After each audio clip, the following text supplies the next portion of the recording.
Your Honor, she is a transient, a disgrace with no verifiable life, who poisoned her grandfather's mind.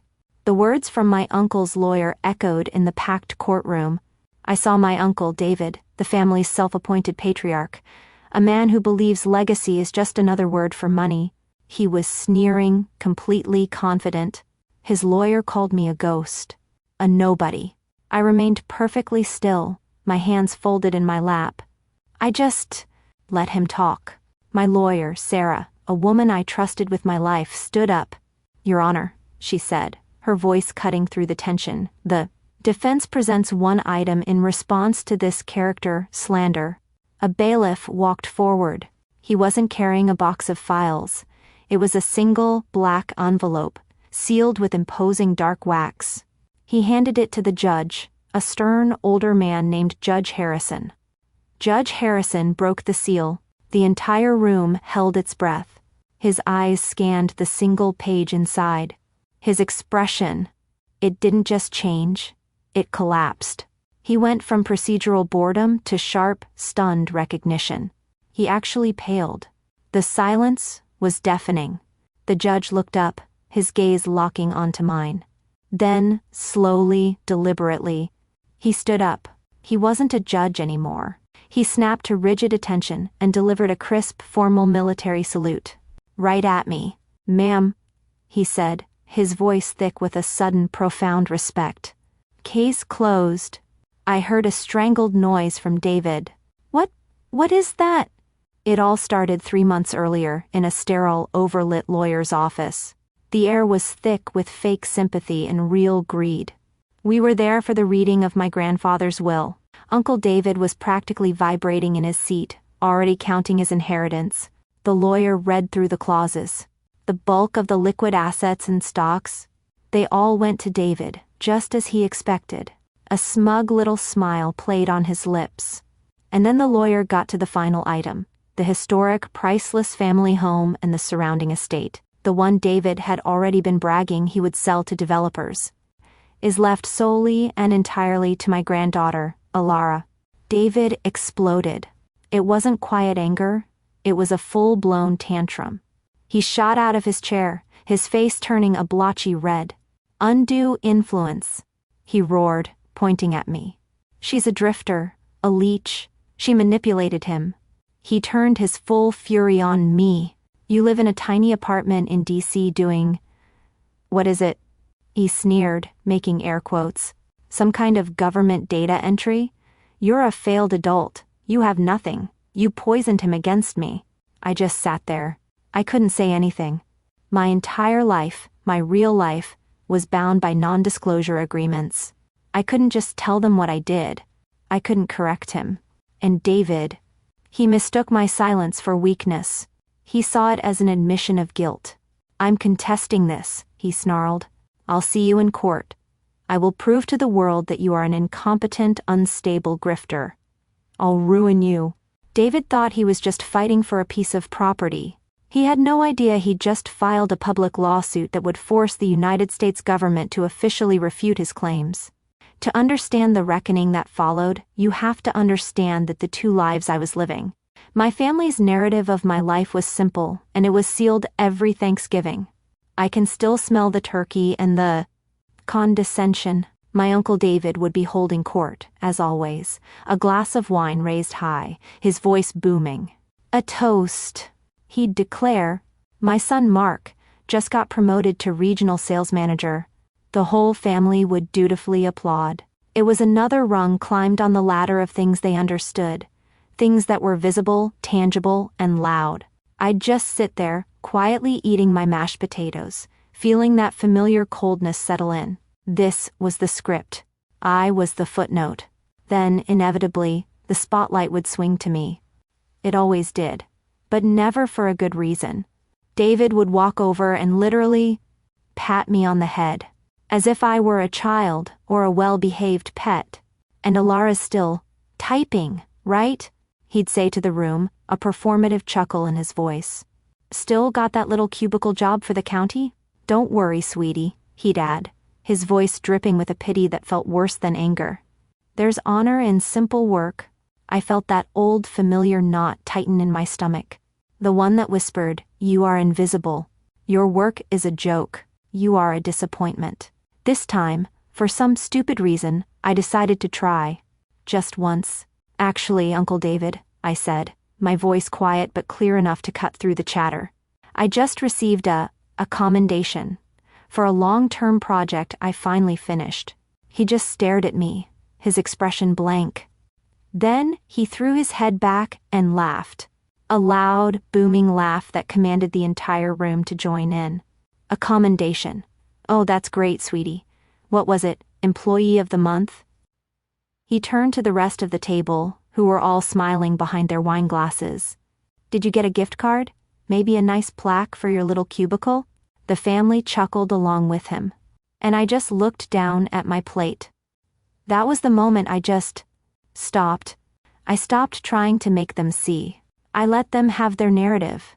I let them believe I was the simple, failed, data entry girl. David's picture of my cubicle was probably some gray fabric-walled box under flickering fluorescent lights. The reality was a little different. My cubicle was a skiff, a sensitive compartmented information facility. No windows, no personal photos, just the cold blue light from a wall of screens, and the constant quiet hum of servers and industrial air filtration. My data entry was analyzing gigabytes of signal intercepts.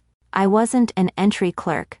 I was a senior intelligence analyst for the National Counterterrorism Center. My boring desk job was protecting the country. My work wasn't about gift cards. It was about life and death. I was standing in that very skiff, staring at the board, a knot in my stomach this time. But this one was different. This was the professional kind. The kind that sharpened your focus to a razor's edge. "The chatter from the Hydra cell is a misdirect," I said, pointing to a cascade of meaningless data. "They're flooding the channel. They're trying to make us look east, and they're trying way too hard." I switched screens, bringing up a thin, encrypted signal. "The real comms are here. This back channel. They're referencing Protocol Indigo." I felt the atmosphere in the room change. The air grew heavy. This isn't just a regional threat. This isn't chatter. This is an assassination directive. And it's active now. My direct superior, Deputy Director Evans, a grizzled, no-nonsense career officer, who looked like he'd been carved from granite, stood right behind me. He didn't speak. He just listened. Evans was a man who didn't care about feelings or family drama. He cared about facts. And he trusted my analysis more than he trusted his own eyes. He stared at the board for 10 solid seconds. Then he nodded. Once. A single sharp gesture. "Execute the Indigo countermeasure," he ordered the room. "And get me a direct line to the 82nd. Now." He put a heavy, reassuring hand on my shoulder. "Good catch, Elara. You just saved the entire diplomatic delegation." That was my world. No applause. No toasts. Just a quiet nod that meant, "People get to go home tonight because of you." That commendation I mentioned at Thanksgiving, it wasn't Employee of the Month. It was the National Intelligence Distinguished Service Medal. It was delivered in a classified ceremony, in a windowless room, by a 4-star general. It was a career-defining moment that I could never, ever talk about. My family only respected things they could see: money, titles, loud declarations. My entire life was built on things that couldn't be seen. David was suing Elara the disgrace. He was about to meet analyst, her callsign. I sat across from my lawyer, Sarah. She wasn't just any lawyer, she was an old friend, someone who'd worked in my agency's office of general counsel before moving to private practice. She knew exactly what I couldn't say out loud and why. She shuffled the papers on her desk, her expression grim. "Elara, we can destroy his undue influence claim. Your grandfather's notes are meticulous, but David is also attacking your character and competency as a person. He's formally subpoenaing your employment records." I almost smiled. Of course he was. This was his big, brilliant move.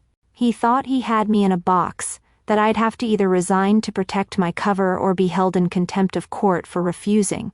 He believed I'd sooner lose the house than expose my little cubicle job as a lie. He thought I'd run. He's wrong, I said, my voice perfectly level, cold. He's opened a legal door, Sarah. A door he has no idea how to close. I leaned forward, the methodical calm of my other job taking over. We're not going to block the subpoena, we're not going to fight it. We are going to answer it. Sarah's eyes, which had been full of professional worry, suddenly lit up with a dangerous kind of understanding. She knew. I didn't go home and call my boss. That's not how my world works. I went to my secure terminal and filed an official declaration request with the NCTC's legal department. I cited the active civil litigation. I cited the specific slander against my character and competency. I wasn't asking to reveal what I did. My work is classified and will stay that way. I was requesting a formal in-camera attestation of my service. A simple, official confirmation that I serve, and that I do so at an elite level. The Office of General Counsel would never, ever allow my personnel file to be seen in an open court. It's a matter of national security. Instead, I knew exactly what they would do. They would issue a sealed declaration for in-camera review only. It would be signed by the director himself. It wouldn't list my missions, but it would confirm my employment, my clearance level, and crucially, the existence of my commendations. That's all we would need. Sarah filed the motion the next day. Your Honor, she announced in the pre-trial hearing, we will happily provide the defense's employment records, in camera, as provided and sealed by the Office of the Director of National Intelligence. I wasn't there, but Sarah told me David's lawyer actually laughed out loud. A desperate stunt, Your Honor. He crowed. They're trying to hide the fact that she works at a call center. What's next, a letter from a secret agent? The judge, however, was intrigued. He granted the motion. David wanted proof of my life. He had no idea he'd legally compelled the Director of National Intelligence to provide it. The hearing was set. The envelope was sealed. The trap was laid. The courtroom was packed. It felt less like a hearing and more like a performance. Uncle David had made sure of it. He'd brought the entire extended family. Aunts, cousins, all of them there to watch him expose me and finally reclaim the house. I could feel their eyes on me. I could hear their whispers, see the little smirks they shared. They looked at me like I was something they'd scraped off their shoe. And I just sat beside Sarah, perfectly calm, my hands folded. I was used to their judgment. This was just a more formal version of Thanksgiving dinner. David's lawyer, a man who looked as slick and cheap as his suit, was finishing his closing argument. He paced in front of the judge, his voice dripping with fake outrage. Elara last name is a ghost, he boomed, pointing at me. The family all nodded, a little chorus of agreement. She is a person of no standing, no career, and no character. She is a disgrace to her grandfather's memory. She preyed on a kind old man. We have proven she has no verifiable job, no stability, and absolutely no honor. I just watched him. He had no idea what he was doing. He was just a dog, barking at a door he couldn't open. Sarah stood. Her movement was economical, precise. Your Honor. We have the defense's response to the plaintiff's slander regarding my client's character and employment. The bailiff moved. The black, wax-sealed envelope was presented. I saw David's lawyer roll his eyes. The big, dramatic stunt. Judge Harrison took the envelope. The courtroom went utterly, profoundly silent. You could feel the air pressure change. He broke the seal. He pulled out the single sheet of heavy bond paper. I watched his face. This was the moment. His eyes scanned the page.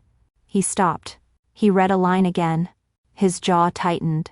And his entire demeanor, it just changed. The bored procedural mask of a civil judge vanished, replaced by something else, something I recognized. It was the look of a man who was suddenly, unexpectedly, standing in the presence of authority. His eyes snapped up wide and found mine. His breath caught in a tiny, audible gasp. Then, he stood. The scrape of his chair leg on the wood floor was like a gunshot in the silence. He wasn't a judge. He was a soldier. He snapped to rigid military attention. "Ma'am," he said, his voice thick, cracking with an emotion I couldn't place. "Maybe respect?" He rendered a sharp, formal salute. The family froze. David's smug expression just broke. His lawyer looked completely dumbfounded. Your Honor, what is this? What's in that letter? The judge held up the paper, as if it burned his fingers. This document, which is now sealed as a matter of national security, states that Miss Elara is a senior operative whose service is considered invaluable to the security of the United States. He wasn't talking to the lawyer, he was talking to the whole room. It also lists a commendation, one I am familiar with. He lowered the paper and glared, his eyes like ice, settling on my uncle. This case is not just dismissed with prejudice, it is an insult. His voice was rising, filled with a cold fury. I am sanctioning you, Mr. David, for malicious prosecution. And I am holding you in contempt. He turned back to me, and the fury was gone, replaced by that same staggering respect. Ma'am, my apologies for this circus. He shook his head, looking at the paper and then back at me. My God, Operation Nightshade, you have my deepest respect. My grandfather was a quiet man. He was also a retired colonel who had served on the Nightshade Intelligence Board. He didn't leave me the house because I tricked him. He left it to me because he was the only one in the family who knew who I really was. As the gavel struck, the sound was muted by the ringing in my ears. The courtroom. It just deflated. The performance was over. I watched my family, my aunts and cousins, the ones who had been whispering and smirking just minutes before. They couldn't look at me. They just scurried out of the pews, their faces a mixture of confusion and a deep, profound shame. It was the frantic, panicked exit of people who had just realized they were on the wrong side of history.